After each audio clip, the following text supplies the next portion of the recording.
Hey everyone, welcome to my channel. You are watching English Study. Hey everyone, this is Shweta from English Study और आज हम सीखने जा रहे हैं कुछ English phrases and expression to advance your English. आज जो हम phrases और expressions सीखेंगे उनका construction है as as and then इसका मतलब है जैसे होते हैं ना expression as soon as possible, as sly as a fox, as cool as cucumber. ये कुछ ऐसे फ्रेजेस होते हैं जिनका जानना बहुत ज़रूरी होता है। या फिर हमारी डेली लाइफ में भी अगर किसी व्यक्ति की पर्सनालिटी, उसका कैरेक्टर किसी चीज़ से मिलता है तो हम उसके लिए यूज़ कर लेते हैं। जैसे कि वह एकदम बैट की तरह यानी चमगादड़ की तरह अंधा है, किसी भी चीज़ से कंपैरिजन करना हो हम कर देते हैं, वह लोमड़ी की तरह चालाक है। तो ऐसे ही हम अपनी डेली लाइफ में किसी की भी कंपैरिजन किसी से भी कर देते हैं, उसको किसी से भी कंपेयर कर देते हैं। तो उस टाइम जो फ्रेजेस और एक्सप्रेशन इंग्लिश में आपकी जो हेल्प करेंगे उनका कंस्ट्रक्शन कुछ इसी तरह होगा। As a sly as a fox, as blind as a bat. ठीक है, इस तरह आप अपने इंग्लिश को इम्प्रूव और एडवांस बना सकते हैं। तो सीखते हैं आज का interesting lessons, phrases and expressions. So first expression we have is as bad as all that. As bad as all that. इसका मतलब होता है as bad something appears to be. बुरा होना जैसे कि वो प्रतीत भी होता है। ठीक है, हम एक क्वालिटी को, एक ऑब्जेक्ट को, एक प्रोडक्ट को दो चीज़ों से जस्टिफाई कर सकते हैं, एक उसकी अपीयरेंस से और एक उसकी रियल क्वालिटी से। तो हम बोलते हैं as bad as all that जब कोई चीज़ अपीयरेंस से भी ख़राब हो, दिखने में भी ख़राब हो, प्रतीत भी ख़राब होती हो और रियल में भी ख़राब हो, उस टाइम हम इस एक्सप्रेशन का यानी as bad as all that का यूज़ करते हैं। ठीक है, तो यूज़ करते हैं इस एक्सप्रेशन का एग्जाम्पल्स में और देखते हैं कि क्या ये हमारी डेली लाइफ में यूज़ की जा सकती है। It is not bad as all that, you will be fine tomorrow. ये इतना भी बुरा नहीं है, तुम कल तक ठीक हो जाओगे, तुम कल ठीक हो जाओगे। ओके, मे बी आपको चोट लगी है और ये इतनी भी बुरी नहीं है, ठीक है, जितनी ये दिखने में लग रही है, तो बोल सकते हो ये इतना भी बुरा नहीं है, तुम कल ठीक हो जाओगे। Losing the game is not as bad as all that. खेल में हारना बुरा नहीं होता है। लगता है कि हम गेम में हार चुके हैं, हमने गेम लूज़ कर दिया, वी लूज़ द गेम, लेकिन ये इतना बुरा नहीं होता है जितना प्रतीत होता है, जितना सुनने में आता है, क्योंकि गेम में तो हार जीत होती ही रहती है, एक को तो हारना ही पड़ता है।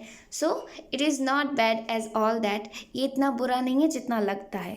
ठीक है, नेक्स्ट, एज प्लीज्ड एज पंच। एज प्लीज्ड एज पंच, इस एक्सप्रेशन का यूज़ करते हैं हम ये बताने के लिए when you are very happy with something. जब आप किसी चीज़ से बहुत खुश हो, आप किसी चीज़ की वजह से बहुत खुश हो, मे बी आपकी नई बुक्स आई हैं इसलिए आप बहुत खुश हो, मे बी आपने नई ड्रेस ली है इसलिए आप बहुत खुश हो। तो जब भी आप किसी चीज़ की वजह से बहुत खुश होते हो तो इस एक्सप्रेशन का यूज़ कर सकते हैं एज प्लीज्ड एज पंच, मतलब बहुत बहुत खुश होना। अब इस एक्सप्रेशन को हम यूज़ करते हैं एक सेंटेंस में और देखते हैं कि कैसी कैसी सिचुएशन में इसका यूज़ किया जा सकता है। For example, he is as pleased as punch with his new boss. वह अपने नए मालिक से बहुत खुश है। यहाँ पर एज प्लीज्ड एज पंच का मतलब है किसी चीज़ के साथ बहुत खुश होना। So, he is as pleased as Punch with his new boss. She is as pleased as Punch with her new car. वह अपनी नई कार से बहुत खुश है। It means she is as pleased as Punch, so she is very happy with something. इस expression का मतलब है वह किसी चीज़ की वजह से बहुत खुश है और रीज़न है her new car. So she is as pleased as Punch. Next expression we have is as black as pitch. As black as pitch, इसका मतलब होता है very dark, यानी बहुत अंधेरा। तो मे बी आप कहीं जाते हो and you can see anything, आप कुछ नहीं देख पाते हो क्योंकि वहाँ बहुत अंधेरा है, हद से ज़्यादा। तो आप वहाँ बोलिए as black as pitch, as black as pitch. ये आप ये तो बोल ही रहे हैं कि बहुत अंधेरा है वहाँ पर, साथ ही इस फ्रेज़ ने आप ही इंग्लिश में 4 चांद लगा दिए हैं। वेरी एडवांस इंग्लिश लगेगी, बहुत अच्छा इंप्रेशन जमेगा दूसरे लोगों पर जब वो सुनेंगे कि आप वेरी डार्क की जगह as black as pitch expression का यूज़ करते हैं। अब इसको यूज़ करके देखते हैं कुछ एग्जाम्पल्स में। Okay, so first example we have, I couldn't see a thing in the room because it was as black as pitch. मैं कमरे में कुछ नहीं देख सकता था। I couldn't see a thing in the room because क्योंकि it was as black as pitch, कि वहाँ बहुत अंधेरा था। It was very dark. आप very dark भी बोल सकते हैं, लेकिन remember as black as pitch is more advanced. Okay, तो यूज़ कीजिए इस फ्रेज का। Next example, I can't see a thing. It was black as pitch. Get a flashlight. मैं कुछ नहीं देख सकता हूँ। It's as black as pitch. यहाँ बहुत अंधेरा है। Get a flashlight. एक टॉर्च ले आओ, एक फ्लैशलाइट ले आओ। ओके, सो as black as pitch का मतलब होता है very dark, बहुत अंधेरा। Next phrase, as blind as a bat. as blind as a bat. तो इस फ्रेज़ का हम यूज़ करते हैं क्योंकि बैट का मतलब होता है एक चमगादड़, तो उसको बहुत कम दिखाई देता है। तो हम इस फ्रेज़ का यूज़ उन लोगों के लिए करते हैं जब हम बोलना चाहते हैं कि इनकी जो आई साइट है इट इज़ वेरी बैड, इनकी बहुत कम दृष्टि है, इनको कुछ नहीं दिख सकता। तो हम उनको कंपेयर करते हैं, ठीक है, as blind as a bat, as blind as a bat use करते हैं इन्हें एग्जाम्पल में। First example, he is as blind as a bat. You can believe what he says. उसकी दृष्टि बहुत कम है, आप विश्वास नहीं कर सकती कि वह क्या कहता है। ठीक है, so he is as blind as a bat. इसका मतलब हम कहना चाहते हैं कि वो चमगादड़ की तरह अंधा है, मतलब उसे कुछ नहीं दिखता, उसकी दृष्टि बहुत कम है। He has very bad eyesight. Okay, so he is as blind as a bat. उसकी दृष्टि बहुत कम है। Next. That ball was in. You are as blind as a bat. गेंद अंदर थी, वह गेंद अंदर थी, तुम बिल्कुल अंधे हो। ठीक है, तो ये सेंटेंस हम बोल सकते हैं जिनको हम बहुत क्लोजली जानते हैं, जो आपके फ्रेंड हैं। ठीक है, you are as blind as a bat. अब देखते हैं हमारा नेक्स्ट फ्रेज, ये है as busy as a beaver और as busy as a bee. इस एक्सप्रेशन का यूज़ कीजिए आप लोग जब आपको बोलना हो कोई इंसान, कोई व्यक्ति बहुत ही ज़्यादा व्यस्त रहता हो, लाइक ऑल टाइम, हमेशा व्यस्त ही रहता हो। जब भी उससे पूछो कि क्या कर रहा है, then he is very busy, वो उस टाइम बहुत व्यस्त हो। तो इस एक्सप्रेशन का यूज़ करते हैं हम उस टाइम बोलने के लिए, इज़ वेरी बिजी। इस एक्सप्रेशन में हम उस इंसान की, उस व्यक्ति की तुलना करते हैं एक मधुमक्खी से, क्योंकि मधुमक्खी हमेशा बिजी रहती है, अपना काम करती रहती है, तो इसीलिए हम उस व्यक्ति की तुलना करते हैं बी से, एक मधुमक्खी से, that you are as busy as a bee. Use करते हैं इसे सेंटेंसेस में। I was as busy as a bee over the weekend, I got a lot done. मैं सप्ताहांत में बहुत व्यस्त था, मैंने बहुत कुछ किया। I was as busy as a bee मतलब मैं सप्ताह के अंत में बहुत ज़्यादा बिजी था, मैं बहुत ज़्यादा व्यस्त था। Next sentence, he is always as busy as a beaver, I wonder if he ever takes a break. वह हमेशा व्यस्त रहता है, मुझे आश्चर्य है, I wonder if he ever takes a break, कि अगर वह कभी ब्रेक लेता है। मतलब एक कोई व्यक्ति है, कोई पर्टिकुलर पर्सन है जिसके बारे में आप ये बोल रहे हो कि वह इतना बिजी रहता है कि मुझे नहीं लगता कि वो कभी ब्रेक भी लेता है, मुझे आश्चर्य है कि वह कभी ब्रेक भी लेता है। तो आप ये सेंटेंस उस इंसान के बारे में बोल सकते हैं जो is as busy as a beaver, जो बहुत ही व्यस्त रहता हो। Okay, next expression we have as clear as crystal.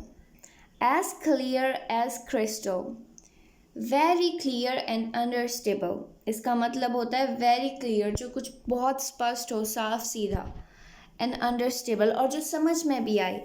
ठीक है, तो अगर किसी को आदत है इस रूप से बात करने की, ठीक है, उसके ऐसे स्वभाव में, उसकी ऐसी पर्सनैलिटी है कि वो हमेशा एज क्लियर एज क्रिस्टल रहता है, मतलब वो हमेशा क्लियर रहता है, स्पष्ट रहता है अपने इरादों में, उसको आसानी से समझा जा सकता है, तो वहाँ पर हमारे पास एक एक्सप्रेशन है जिससे हम यूज़ कर सकते हैं, वो है एज क्लियर एज क्रिस्टल। चलो देखते हैं इसके एग्जाम्पल्स, देखते हैं वो हमारी लाइफ में रिलेट कर पाते हैं या नहीं। Everything is seen as clear as crystal to the जज। न्यायाधीश को सब कुछ स्पष्ट रूप में दिख जाता है। ठीक है, एवरीथिंग यानी सब कुछ न्यायाधीश को, जज को स्पष्ट रूप में दिख जाता है। She was as clear as crystal about her intentions. वह अपने इरादों के बारे में एकदम स्पष्ट थी। She was as clear as crystal. यहाँ पर हमने ये क्यों कहा है एज क्लियर एज क्रिस्टल, क्योंकि क्रिस्टल एक सब्सटेंस होता है जो जिसकी आर पार आप आसानी से देखा जा सके, एकदम ट्रांसपेरेंट, बहुत ही क्लियर होता है वो, एकदम साफ, एकदम स्पष्ट। ठीक है, तो इसीलिए जब भी हमें ऐसी सिचुएशन मिले, जब हमें बोलना है कि एकदम स्पष्ट है, तो हम तुलना करते हैं उसकी क्रिस्टल से, एज क्लियर एज क्रिस्टल। अब देखते हैं हमारा next phrase, as cool as cucumber. As cool as a cucumber, इसका हिंदी में मतलब होता है खीरे की तरह शांत रहना। तो खीरा जो होता है, क्यूकम्बर जो होता है, वो बहुत ही ज़्यादा ठंडा होता है, कूल होता है। तो जब भी हमें दिखे कोई ऐसा व्यक्ति जो हमेशा कूल रहता हो, शांत रहता हो, बेझिझक रहता हो, उसको बोलते हैं हम as cool as a cucumber. He is as cool as a cucumber. He, इसका मतलब है कि वो हमेशा काम रहता है, शांत रहता है, और नर्वस भी नहीं रहता, बेझिझक, एकदम कूल एज क्यूकम्बर। इसको यूज़ करते हैं हम सेंटेंस में। Okay, for example, you have to remain as cool as a cucumber to be successful. You have to remain as cool as a cucumber to be successful. सफल होने के लिए आपको शांत रहना होगा। ओके, आपको शांत रहना होगा, बेझिझक रहना होगा, अगर आप सक्सेसफुल होना चाहते हैं। If you want to achieve success, अगर आप सफल होना चाहते हैं। I stayed as cool as a cucumber as finished the exercise. मैं व्यायाम समाप्त करने तक एकदम शांत रहा। ओके, मतलब आप कुकुम्बर यानी खीरे की तरह शांत रहे, खीरे की तरह कूल रहे, ठंडक रखी आपने। मैं व्यायाम समाप्त करने तक एकदम शांत रहा, as cool as cucumber. Next phrase, as soon as possible. As soon as possible, I think ये जो एक्सप्रेशन है, ये जो फ्रेज है, ये सबसे ज़्यादा यूज़ किया जाता है लाइक हमारे द्वारा एज वेल एज के एक्सप्रेशंस में। ठीक है, एज सून एज पॉसिबल, इसका मतलब होता है at the earliest moment possible, जितना जल्दी हो सके, जितना संभव हो सके जल्दी होना, उस टाइम हम बोलते हैं एज सून एज पॉसिबल। जब भी हम चाहते हैं कि ये काम जल्द से जल्द हो, जितना जल्दी हो सके, तब हम बोलते हैं एज सून एज पॉसिबल। इसका मतलब होता है at the earliest moment possible.